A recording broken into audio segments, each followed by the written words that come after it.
அனைவருக்கும் வணக்கம். மீண்டும் தளத்திலிருந்து கார்த்திகேயன்.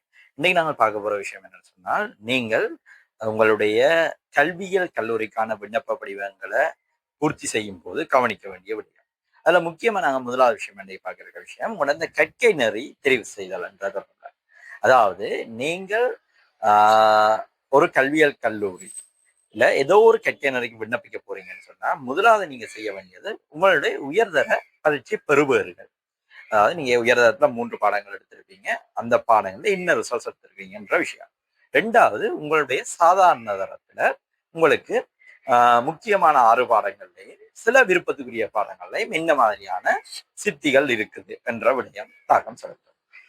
3வது விஷயத்துக்கு போனோம்னு சொன்னா, உங்களுடைய மாவட்டத்துக்கு குறித்த பாடநெறிக்கு எவ்வளவு வெற்றிடங்கள் இருக்கு, அதாவது காடஸ்ன்னு சொல்லுவாங்க.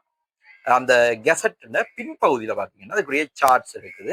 2023ஆம் ஆண்டு தமிழ் மீடியத்துக்கு தனியாகவும், 2024 தமிழ் மீடியத்துக்கு தனியாகவும், அதே மாதிரி ஆங்கில மீடியத்துல படிக்கிற கோர்சஸுக்கு தனித்தனி சார்ட்ஸும் இருக்குது.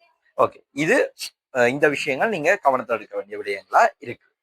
ஓகே, அடுத்த விஷயம், நீங்கள் ஓகே இந்த கற்கைநெறிக்கு தெரிவு செய்யறீங்க.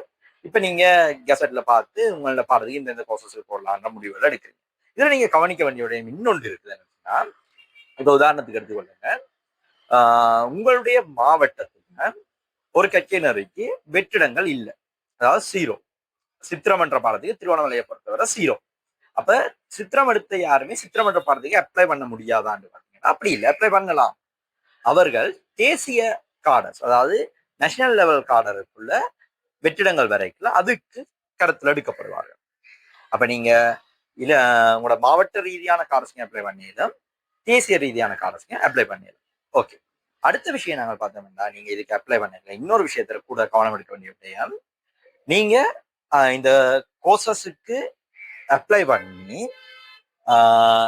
பண்ணும் போது உங்களுக்கு வேற அரச இலவச கற்கைநெறிகள், அதாவது இலங்கை அரசாங்கத்தால் வழங்கப்படக்கூடிய இலவச கற்கைநெறிகளுக்கு நீங்க பதிவு செய்யப்பட்டிருக்க கூடாது.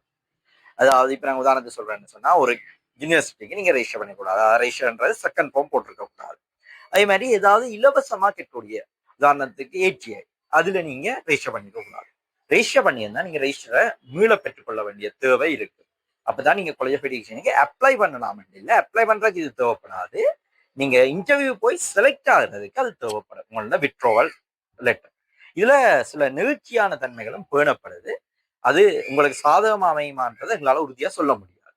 ஓகே, இது தொடர்பான மேலதிக ஆலோசனைகள் தேவைன்னா தளத்தையோ என்னையோ தொடர்பு கொள்ளுங்க. நன்றி, வணக்கம்.